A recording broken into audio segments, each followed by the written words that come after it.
Maxwell Wasike caught up with Sammy Pamzo Omolo on a training between Posta Rangers and Tusker as they were preparing for their game this weekend. They talked about many issues considering Kenyan football, and that is the question we have here today from what came out this week when the captain, Ronald Karauri, the sponsor of SportPesa, and FKF himself came out and said, we are not confident with Stanley Okumbi. And now that is the main question that we have here today. Is Stanley Okumbi the right man in to be in charge of Harambee Stars and actually take us to a major tournament? Joining us here today is Harold Ndege, a former sports administrator, chairman K4, and also a former player with Tusker, and also Dennis Mabuka, journalist from goal.com. That is the major question we have today. Is Stanley the right man for Harambee Stars? I think since his appointment, I've been very clear. I've been very clear in my analysis, in my criticism towards the national team. He's not the right guy for the national team. He's a good coach, yes, but he's not the best coach for the national team that we have.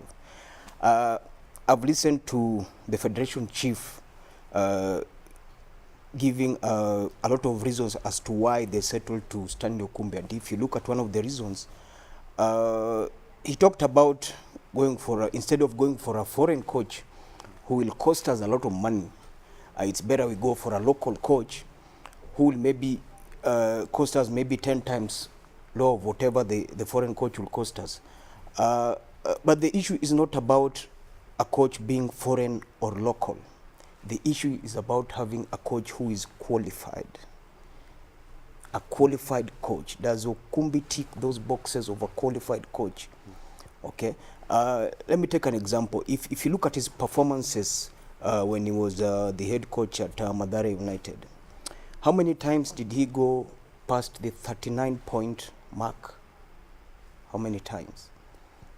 Okay. That was when he was in the league. Yes, was in the league. The reason why I'm putting at the league is because for us to get, if we are to go for a head coach locally, we have to look at all the coaches' performances at the KPL. Okay, most of the players, we've had the interview of Sammy Omolo just a few minutes ago. Sammy Pamzo Omolo has won the league with Tusker Football Club as a coach. He has won the league as a player. He's an ex-international. He has played outside the country. He has even coached in India. Now, if you were to compare the two, between Sammy Omolo and Stanley Okumbi, you pick any human resource officer and tell him to conduct an interview. What is the most likely scenario that HR guy is going to settle on? He's going to settle on Sammy Omolo. Okay. And so of course, last weekend we interviewed FKF President Nick Mwemba, and he made an equivalence of tacticianship of the national team Harambee Stars by former Mathare United head coach, that is Stanley Okumbi, a man we're talking and speaking about right now, in relation to Joachim Low, a man who led German, the day Mannschaft, to 2014 World Cup, and he's looking forward probably leading them again to 2018 World Cup in Russia, defending the title. What do you make of such kind of reference, and considering that Stanley Okumbi has not been sparkling, especially in games that matter, but only in friendlies? Dennis Mabuka. Maybe let me start by agreeing with Harold here that honestly, Stanley Okumbi is not the right man for the national team. And personally, me as Dennis, I was expecting when Kenya was Okumbi and Harambee Stars were coming back from their recent tour of Asia, where they lost to Iraq and Thailand, I was expecting for him to maybe resign, maybe to give way for the national team, for the federation to get a better coach, because look, yesterday the USA coach resigned just because he failed to take the team to the World Cup. So it's Okumbi has failed. He's not a coach that we can say now that Kenya has a coach, because looking at how he's fielding the players, he's failed to get a first team, a regular team, first team for the team. So you really wonder, is he preparing the team for, what is he preparing the team for? Is he preparing the team for the January Africa Cup of Nations qualifiers or CECAFA? Because consistency is lacking in the team. Actually, that has been his main conversation, that we are preparing a team for CHAN. And most of the internationals we have spoken about from back in the days when we used to go to the Africa Cup of Nations is we don't have a consistent first 11. We can have the internationals coming in, they supplement this team, but we don't have a consistent first 11. Now, CHAN is out because Kenya will not be playing in CHAN 2018. Is that a reliable resource we can say CHAN was there for us to prepare our local players? First of all, let me answer Maxwell's query about the comparison between Mr. Stanley Okumbi and Joachim Low of German. That comparison doesn't hold water at all, because Joachim Low, before he became the head coach of the German national team, he had a record.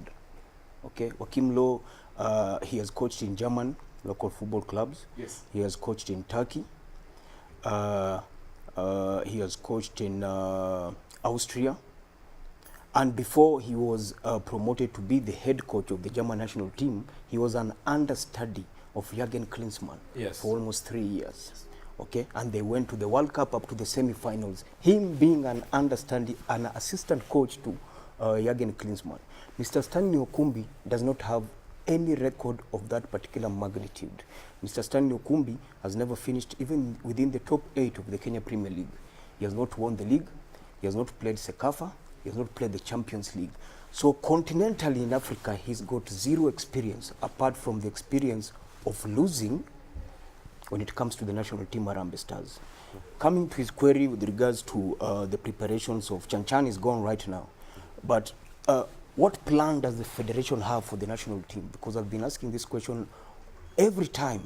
What are you preparing for? Are you preparing for example, Sekafa or the Africa Cup of Nations or the World Cup? If you are preparing for that, which kind of players are we looking for to help us achieve that particular objective? How much money are we going to need for us to push this agenda to reach that particular objective? What kind of personnel do we need? Is it within the coaching staff to help us reach this particular objective? There is a precedent that has been set here in Kenya. If you look in 2004 when we qualified for the Africa Cup of Nations, you look at the caliber of players, you look at the quality of coaching. Mr. Jacob Mule had won the league twice with Tusker Football Club. Yes. He had won the Sekafa twice with Tusker Football Club. He had won the Seniors Challenge Cup, okay, with the Harambee Stars once, okay. He had been an understudy of Reinhard Fabisch before he ascended to be the head coach of the national team. If you look at his selection of the kind of players that he used to select to go towards the qualifiers, the likes of John Mwiruri, Michael Koth, Walter Odede, Victor Onyango, Duncan Ucheng, the current goalkeeper of Tusker Football Club, was there. If you look at the caliber of players who were selected towards the qualifying stages and even into the Africa Cup of Nations, they were players with pedigree.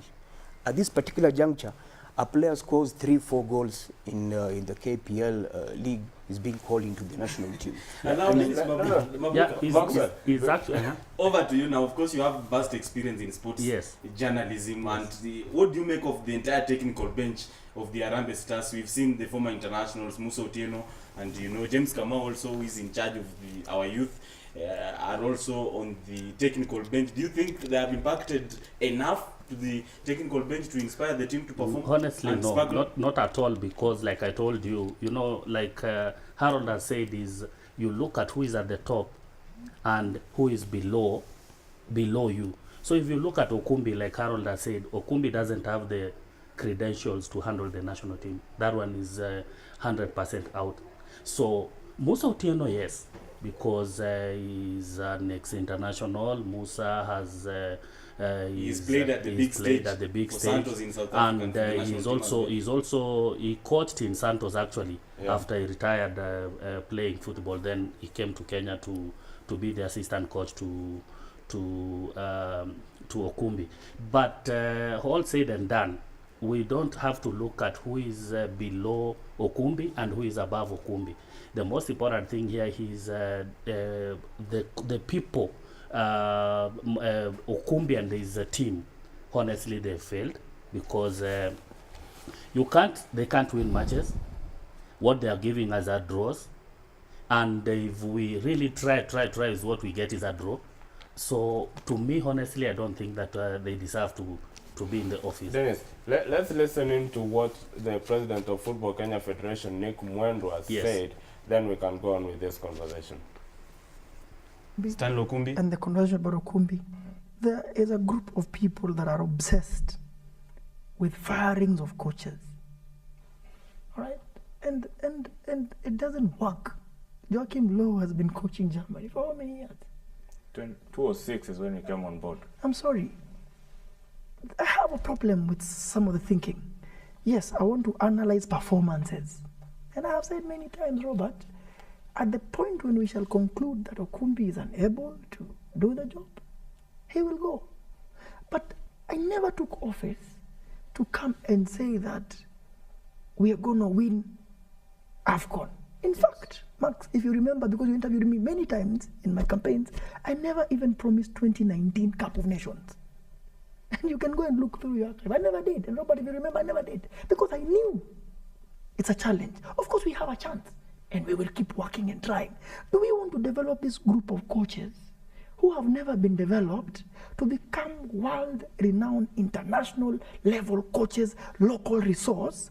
Or do we want to go and take our $25,000, $40,000 a month, which we can't afford, and invest in foreigners when we have not worked on the raw materials to give them to work with? So our approach is to make the raw material, be ready, and at that point when we have that raw material, then we can invest a lot more. It is probably at that time you will find that Okumbi or Kamau or those guys, one of them is actually ready to do it for us. And I can tell you, we used to pay a coach. Yes.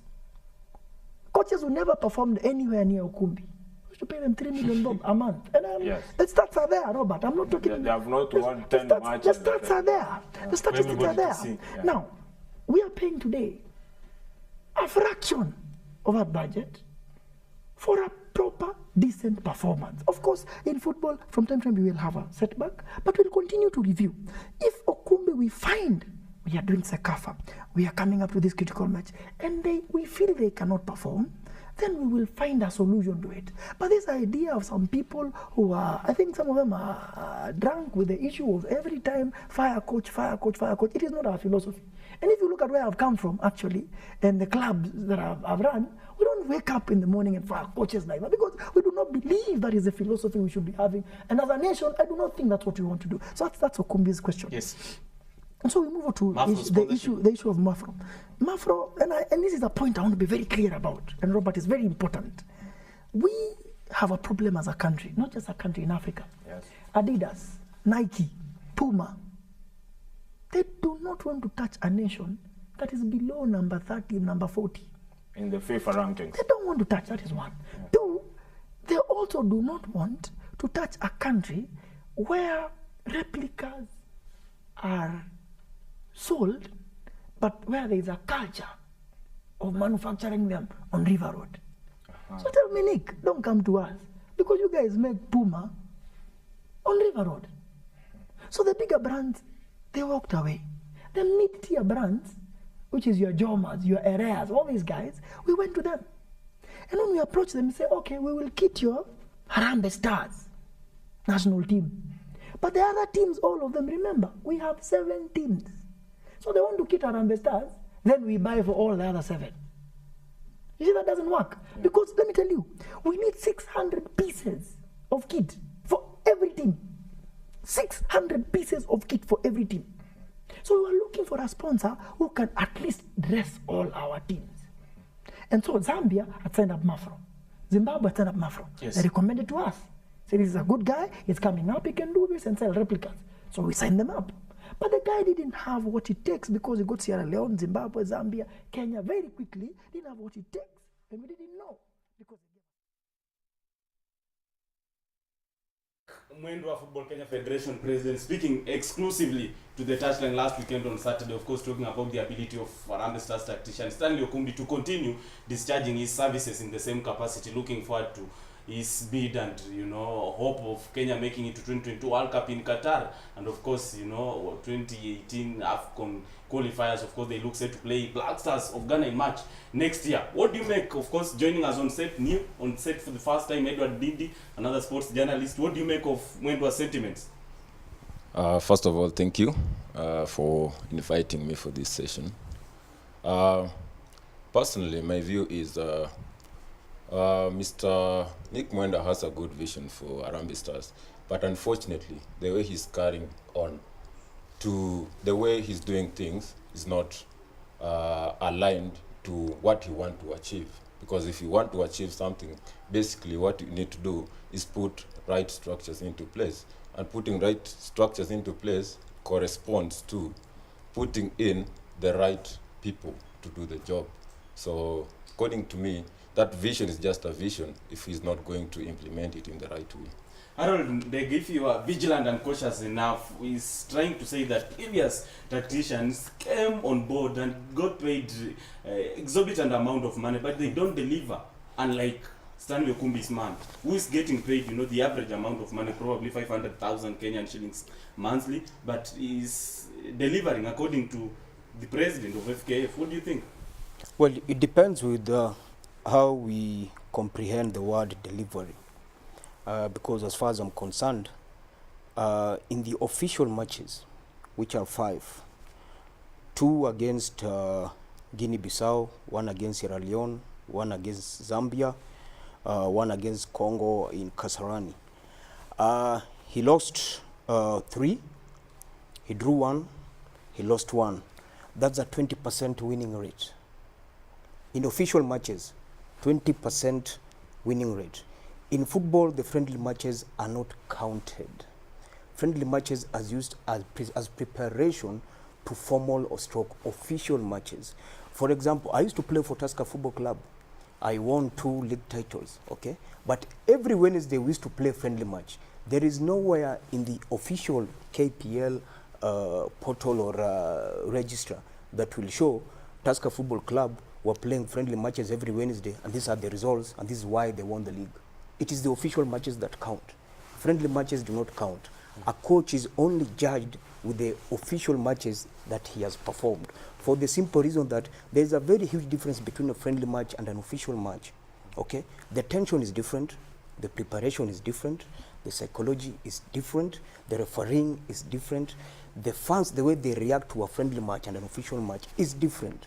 So there is no way we can compare 2 different status of matches as one to show that a certain coach has performed well. Okay, Joachim Low, he has used the example of Joachim Low. Joachim Low is a good coach because he has won the World Cup. Dennis, if I bring you into this conversation, we might be castigating Stanley Okumbi and FKF. What about the players that we offer Stanley Okumbi? Because according to Abbas Mohammed, one of the former players, said the players we have today don't have the caliber of even being at the national team itself. Forget about playing for Harambee Stars and all that. He can call 30 to 40 players to the national team. But look at the players who played for the national team in our glory days, the likes of Tobias Ochola, the $6 million man. And the kind of players we have today, do they even deserve to be called for the national team themselves, forgetting Stanley Okumbi? No, first of all, I agree with you that in terms of the players that we have now, they don't feel like they deserve to wear the jersey for the national team. So because they are not committed, like you said, how the previous players, the ones you named, Tobias Ochola and the rest, they were committed to deliver for the national team more than the players we have now. And remember, in yesteryears, those players were earning nothing. Yes. It was just an issue of just playing for the national team. No you feel motivation, that no proud. incentive. Yes, you have that proud that have featured for the national team. But now when we have everything, we have sponsors for the national team, we have scouts looking out for players. Still, the Kenyan players are not giving out their best out there that you can go and say, today this one played, this one did not play. So their work nowadays, most of the players, they're taking selfies. That is what they're showing. That is what they will show you of what they have done or how they have achieved, whatever they have achieved. Edward, as we are coming to this conversation about the players, is the league also to blame? First, just to chip in on the first question about players. If you talk about quality of players, who selects the players? Is indeed the coach. Yes.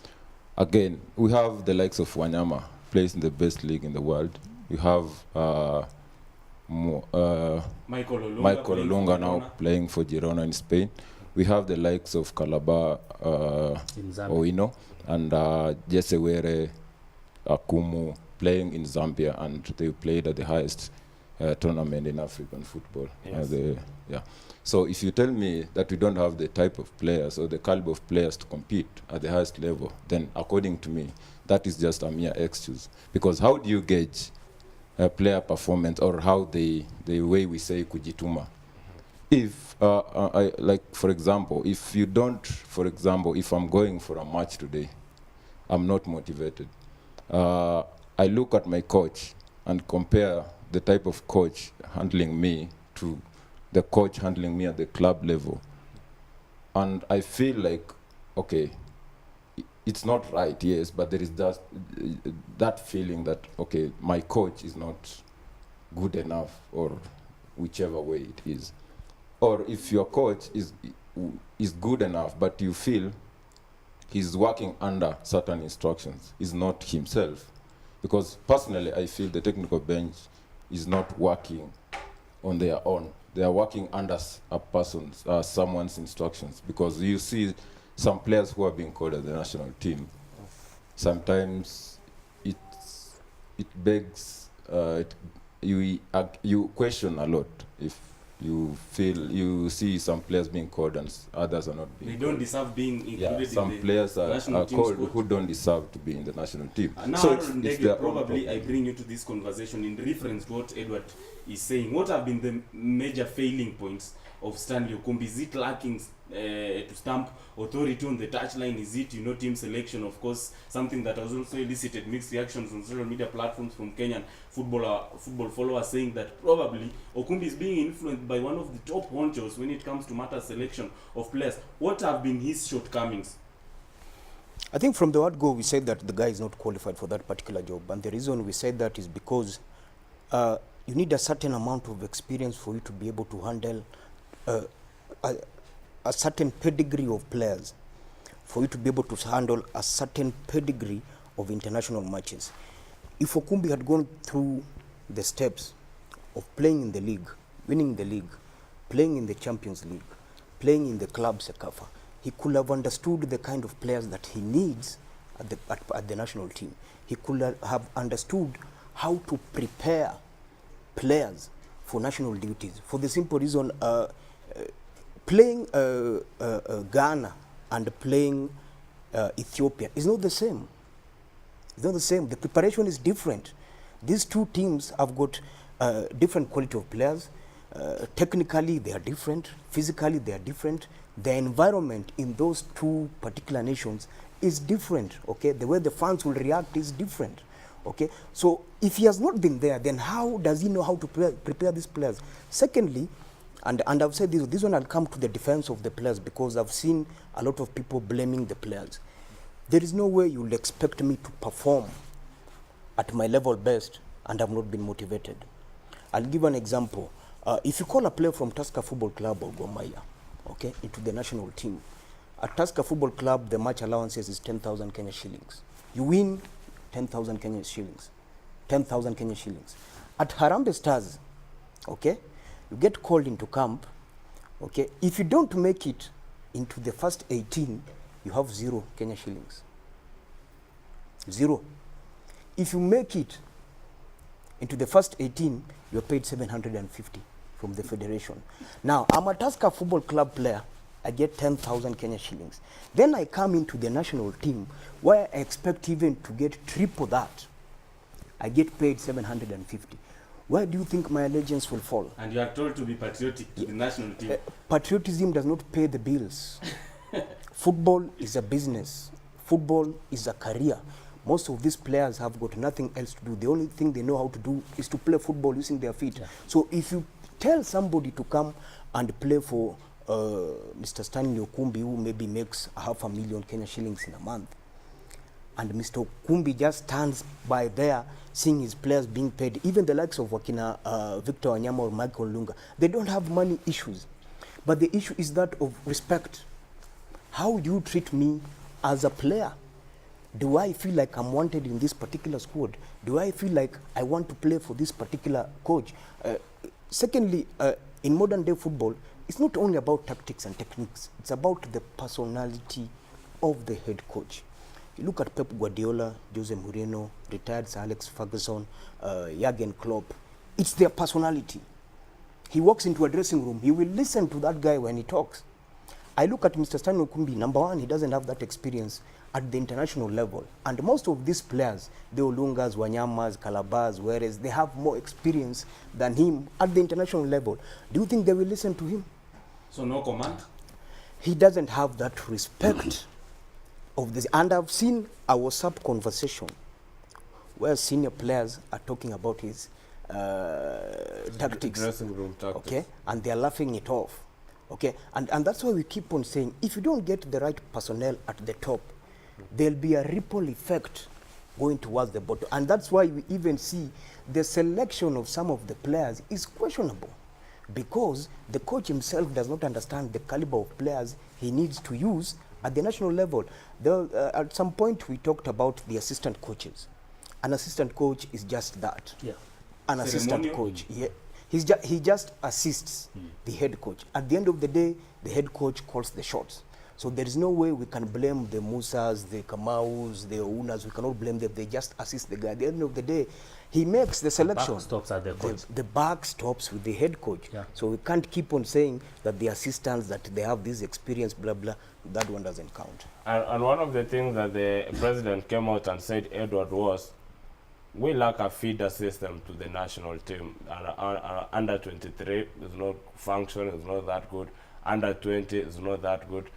Under 17 and all that, we don't have it. Can that be the main problem? Because now when the president was here last week, he was talking about we have an under 13 now at the regional levels growing up, and these are the people who will be making the national team later. Is the feeder system that bad? Okay, just to answer that, our structures, yes, are below par. But who is in charge of the federation now? Who is supposed to put in place those structures? So if the boss himself comes on this set and tells you that we have a problem with our feeder teams, then does it mean he's failing himself? Because he should be telling us what he is doing to provide, or what is he doing to come up with the feeder teams, because he should be setting up the junior teams so that the national team can get fed.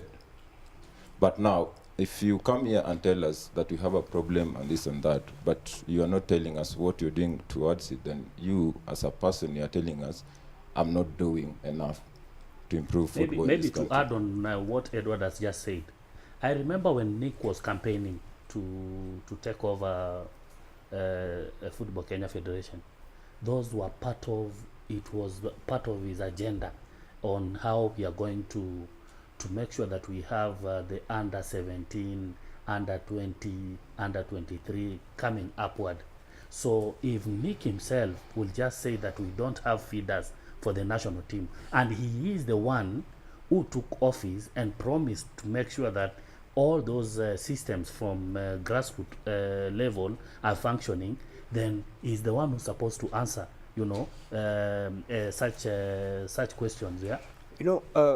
At the end of the day, the federation should ask themselves one question. Yes. What is their priority? Is it to qualify for 2022 World Cup or 2019 Africa Cup of Nations, or the women qualifying for whatever championships, or setting up academies or training coaches? Pick a fight. Yes. Okay. The federation has this administration has got only 4 years. Then they'll go back to the ballot. They'll come back to the delegates to ask for votes. Okay. Within that 4 years, what will you have to show for? Pick a priority. If it's about in the first time you say we are going to set up with structures, focus on that. Okay. And explain to the nation. Okay. Explain everything, that because of certain constraints, we cannot be able to do 1, 2, 3, 4, 5 issues. And that is why we've come up with this strategic plan. Remember, we are doing all these things without a plan. And failing to plan is planning to fail. We're already on the road of failure. In that whatever they are doing, they should bring it into the limelight, because for him he talks about the under-13 league. Nobody understands how this under-13 league works in the regional level, so he should be bringing that. Just to finish up this conversation, then we briefly preview the KPL round 29 that is happening here. Should we just go like Germany, because they were tired of getting to the semi-finals of the World Cup?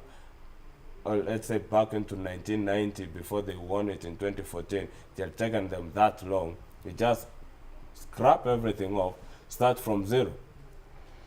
And that would be a good solution for us. We can't scrap everything off. We should build on whatever little that we have currently.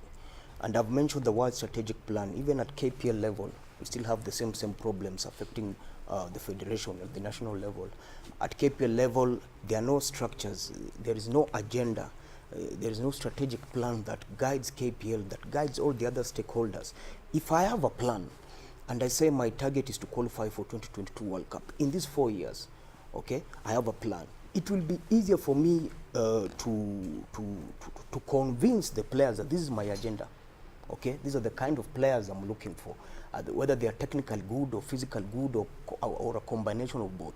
It will be easier for me to approach the media and ask the media to help me in selling this agenda, because this is the direction I'm going.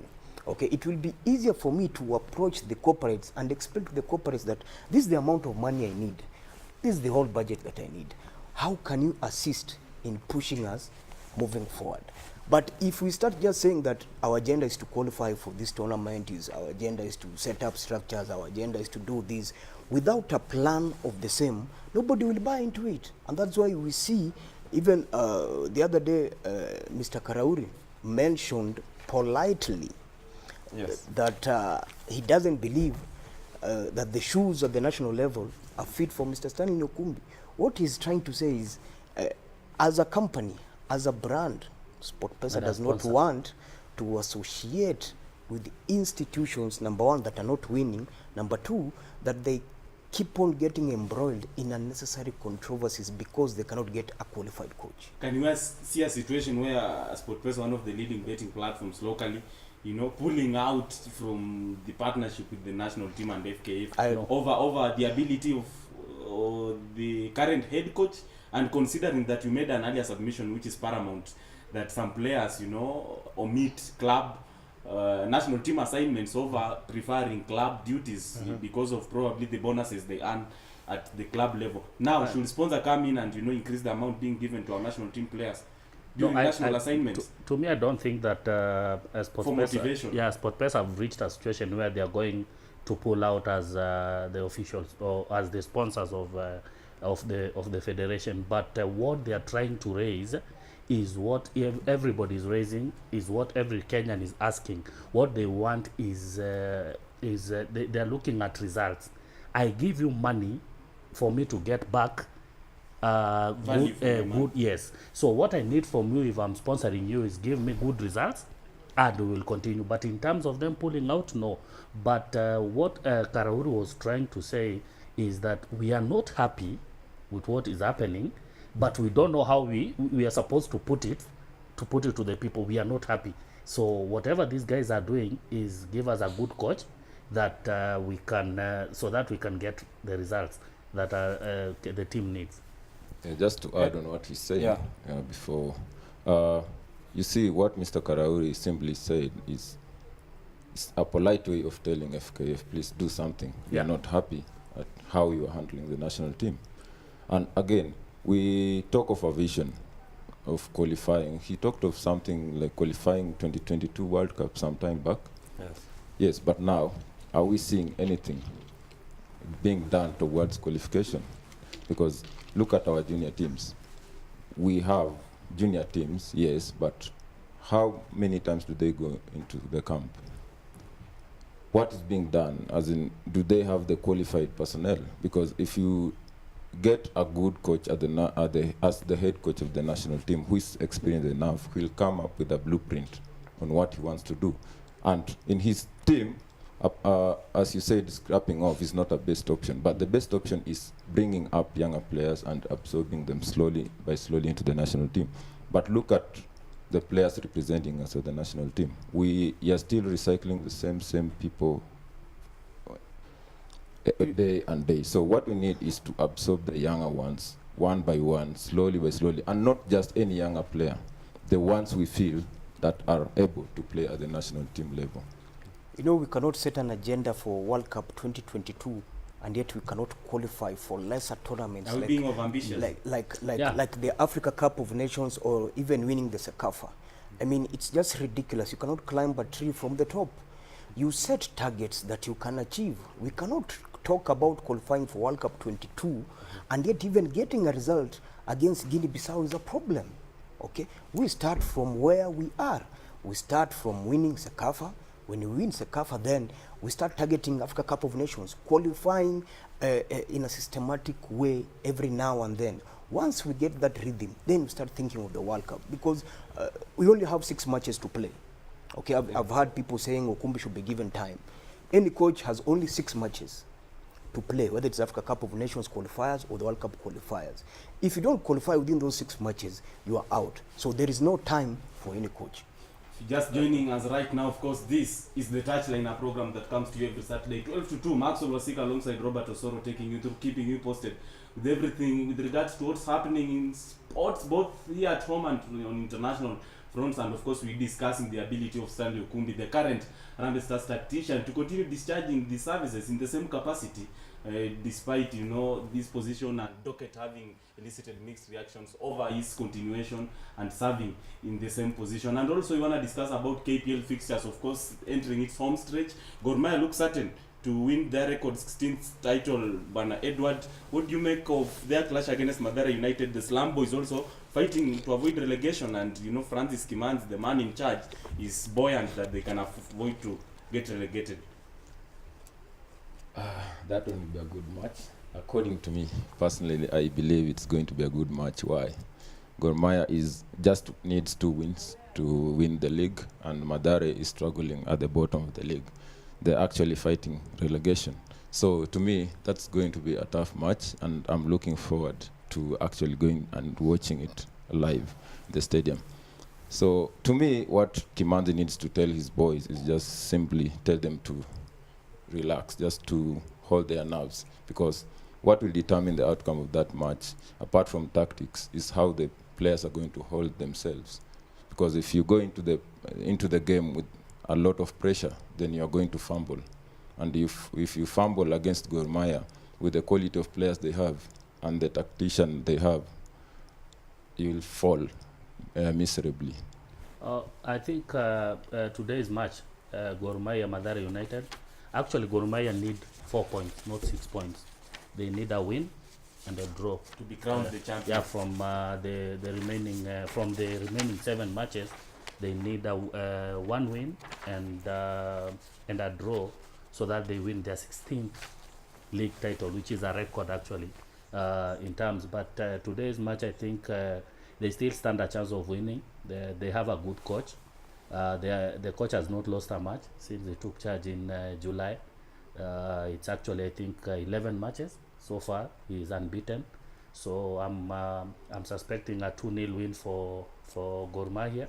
And though Mathare, as he said, they are struggling, they also need points to come off the bottom of the table because they are struggling down there. I don't give them a chance. This is it's Gor Mahia's match to win. They have good players, they have a good squad, they have a good coach, and they've been so consistent this season. So actually, they deserve to win the title. Finally, Deno, where will you be, Harold? I don't think Mathare United stands any chance against Gor Mahia today. No chance, no chance. I compare the qualities of the two teams in terms of the playing personnel. There is no comparison. One is an experienced, high quality side. On the other side, I don't know what happened to Mathare United at the beginning of the season. The kind of signings they did for the club is not commensurate to the quality, and Kimanzi knows it's not commensurate to the quality of players required to play at the KPL level. They went for very young, inexperienced players. For me, the only experienced player in that particular squad is Wycliffe Kasai and George Wise. Those two are not enough. In every football club, you need a backbone. You need a good goalkeeper, you need a good central defender, you need a good midfielder, and you need a good striker. Thanks a lot. if you look at Gor Mahia, they have that backbone, and that's why it's only they were league winners by the time we started the second leg. The quality at Gor Mahia cannot be matched by any team in this season. Thanks a lot, Harold, for coming. Thanks a lot, Edward and Dennis, for coming for this segment. The football conversation continues up next with a feature of Nicholas Musonye, the Sekafa Secretary General, talking about football here in Kenya and also about the continent. We'll be coming back with Fans On.